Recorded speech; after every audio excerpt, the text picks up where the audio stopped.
pessoal, eu sou o professor Álvaro de Biologia e hoje nós vamos continuar a nossa aula de Bioquímica com agora falando das proteínas. Então te ajeita aí na poltrona que a aula já vai começar. Então, as proteínas elas são essenciais para a regulação metabólica de todos os seres vivos. Todos os seres vivos vão ter proteínas no seu organismo, desde os unicelulares até os mais complexos pluricelulares. Então essas proteínas elas são muito importantes. Proteínas são polímeros de aminoácidos. Esses aminoácidos vão estar ligados formando as proteínas. Então, a gente vai ver agora como é que são esses aminoácidos, do que eles são formados para até gerar uma proteína. Então, os aminoácidos, eles são basicamente compostos de carbonos. Então, eu vou ter um carbono que faz 4 ligações e uma das ligações desse carbono vai ser com um grupo carboxila, né? Vou ter também uma ligação com um grupamento de hidrogênio, com o grupamento amina e o radical, que vai ser onde eu vou ter a diferença de um aminoácido para o outro. Então o aminoácido vai diferenciar um do outro, eu vou saber a diferença entre eles olhando para o radical.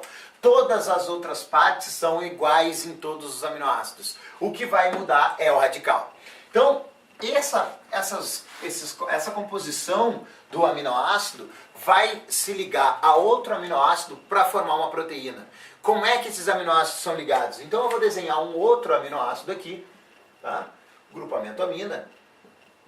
E para esse aminoácido se ligar a esse aminoácido que eu estou desenhando aqui, eles vão fazer uma reação chamada de ligação peptídica. Nessa ligação peptídica eu vou ter a formação de água. Lembra lá que na aula passada a gente estava falando sobre água, ela é muito importante. Então aqui eu vou ter uma reação de desidratação. Então eu vou formar uma água através dessa região aqui da molécula. Então eu vou ter a liberação de uma molécula de água e eu vou ter a ligação sendo formada entre 2 aminoácidos diferentes. Então o nome dessa ligação aqui é a minha ligação peptídica.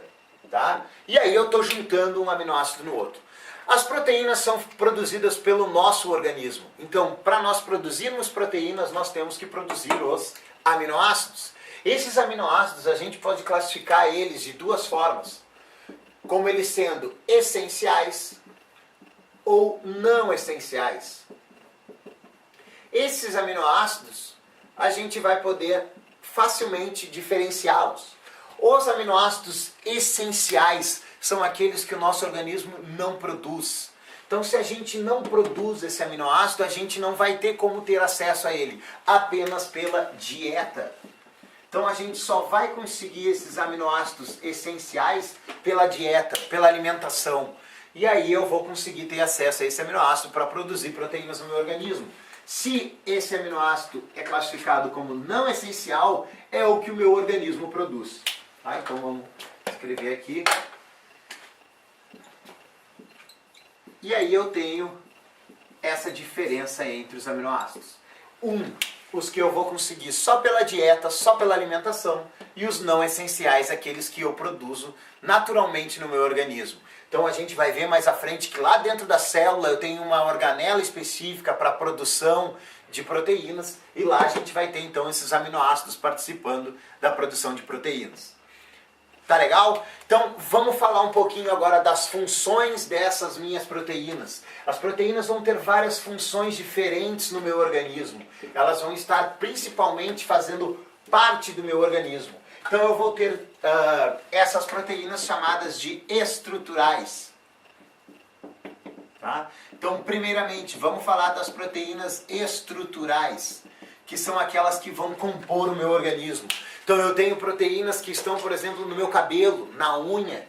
Todas elas vão ter essa função estrutural no meu organismo. Eu vou ter proteínas que vão estar participando das células, lá na membrana plasmática, que a gente vai ver mais à frente na citologia. Todas elas presentes na estrutura do meu organismo. Além disso, elas vão servir também no meu organismo para transporte.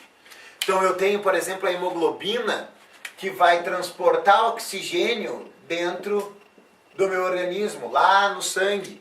Então, é uma proteína também que tem a função de transporte no meu organismo. Além disso, eu tenho regulação de hormônios. Então, eu tenho alguns hormônios que são proteínas. E elas vão estar fazendo parte desse meu organismo também. Além disso, e a função que a gente vai falar mais à frente, a função enzimática, que vai ser a função de destruir substâncias, quebrar substâncias, unir substâncias, que é essa função enzimática que a gente vai ver daqui a pouco direitinho na nossa aula sobre proteína. Antes, um pouquinho, a gente precisa falar da estrutura da proteína. A proteína ela vai ter 4 estruturas essenciais. Uma estrutura primária, uma estrutura secundária, uma estrutura terciária e a estrutura quaternária. E aí a gente vai ver algumas interações que as moléculas de aminoácidos, principalmente pela região do radical, vão estar interagindo dentro dessa molécula. Então a gente vai ver aqui no quadro direitinho como é que funcionam essas estruturas da proteína.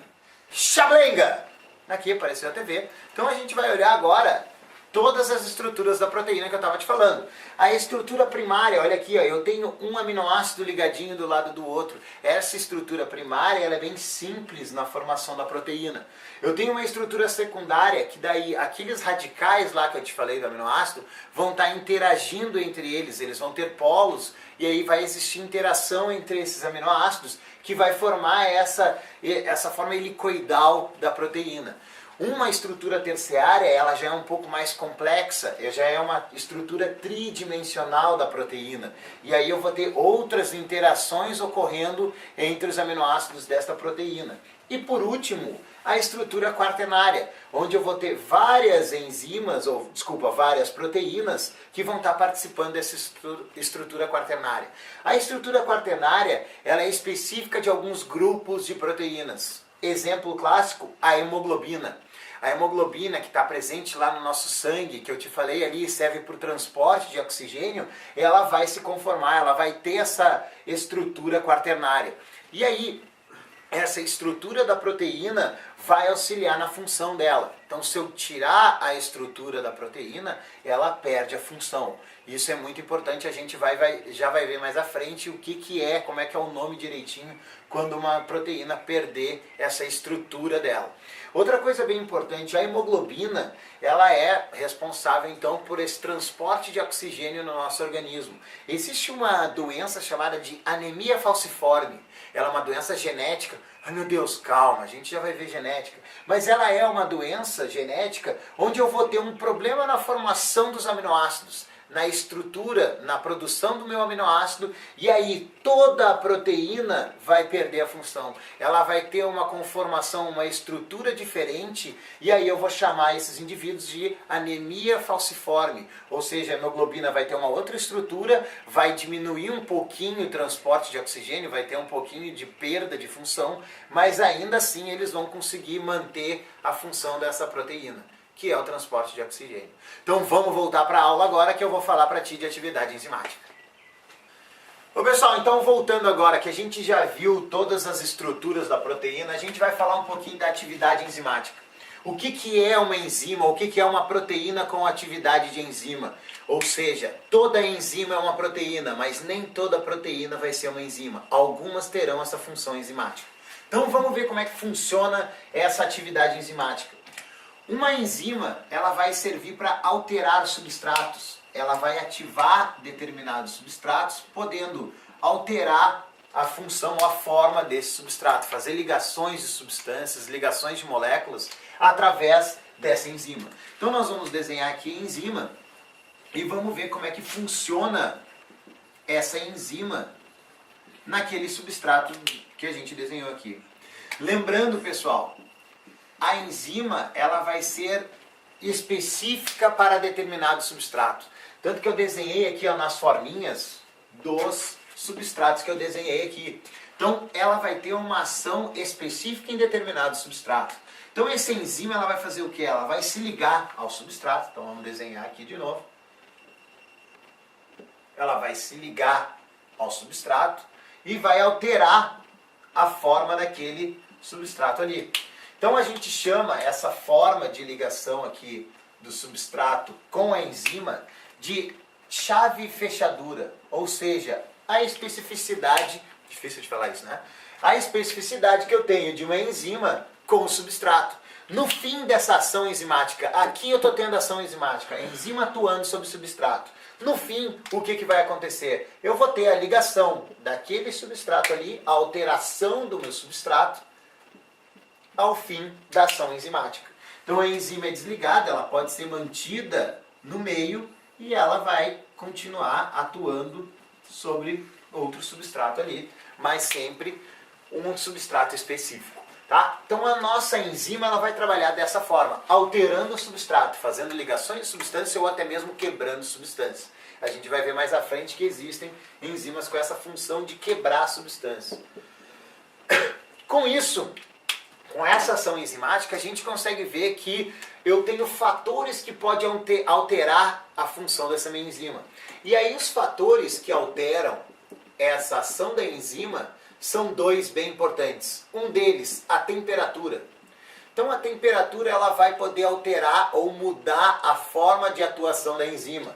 E aí eu vou ter um gráfico para te explicar como é que é essa alteração de velocidade da ação da enzima. Então aqui ó, vai ficar a velocidade da reação que essa minha enzima vai fazer.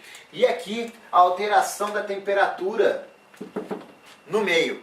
Então eu vou ter uma alteração de temperatura onde eu vou chegar no máximo de ativação. Aqui a minha temperatura vai ser o ótimo de ativação dessa minha enzima. Tá? Então quando eu chegar nesta determinada temperatura eu tenho a melhor ativação dessa minha enzima, a melhor atuação dela no substrato, maior velocidade de reação. E aí, com essa temperatura, eu tenho, por exemplo, 39 graus Celsius, que é a temperatura que a gente tem uma febrinha, né?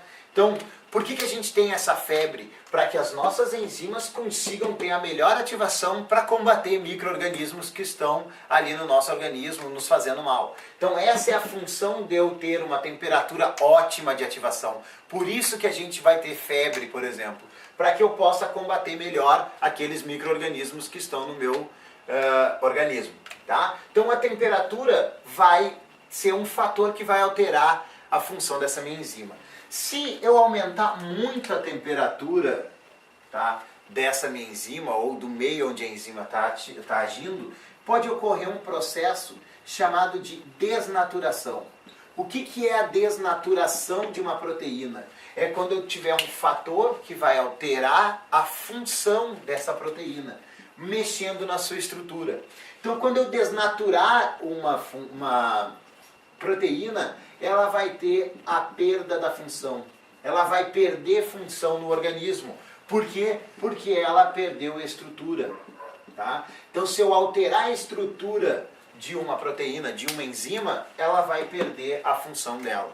E aí eu posso alterar ou causar problemas para aquele organismo.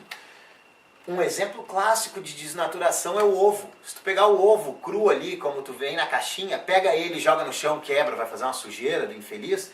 Mas se tu olhar para o ovo, ele está lá, gosmento, meio líquido, melequento ali todo. Se tu pegar esse ovo, pega um outro, porque aquele ali já está quebrado, né?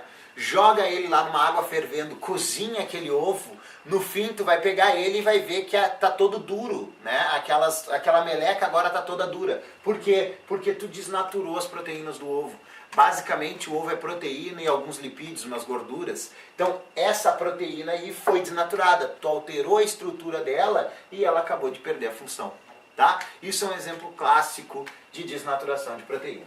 Outro fator muito importante que pode alterar a atividade enzimática é o pH.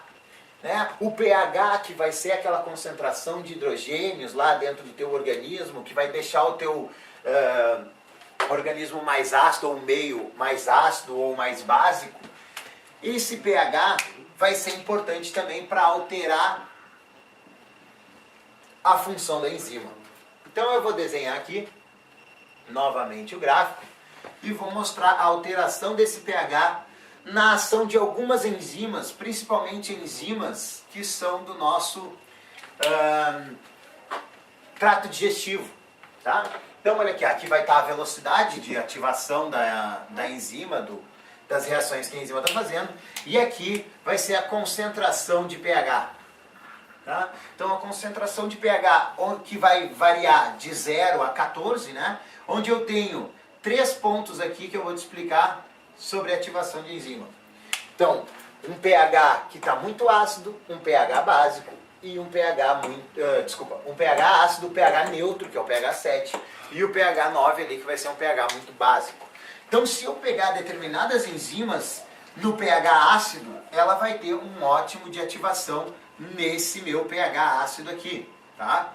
Então, por exemplo, a pepsina, que é uma enzima lá que se encontra no estômago, que vai agir lá no estômago, ela tem o pH ácido, pH 2. E aí ali ela pode fazer a ativação dela toda no seu ótimo de ativação. Já algumas enzimas que existem na minha saliva, na boca da gente, chamada de pitialina,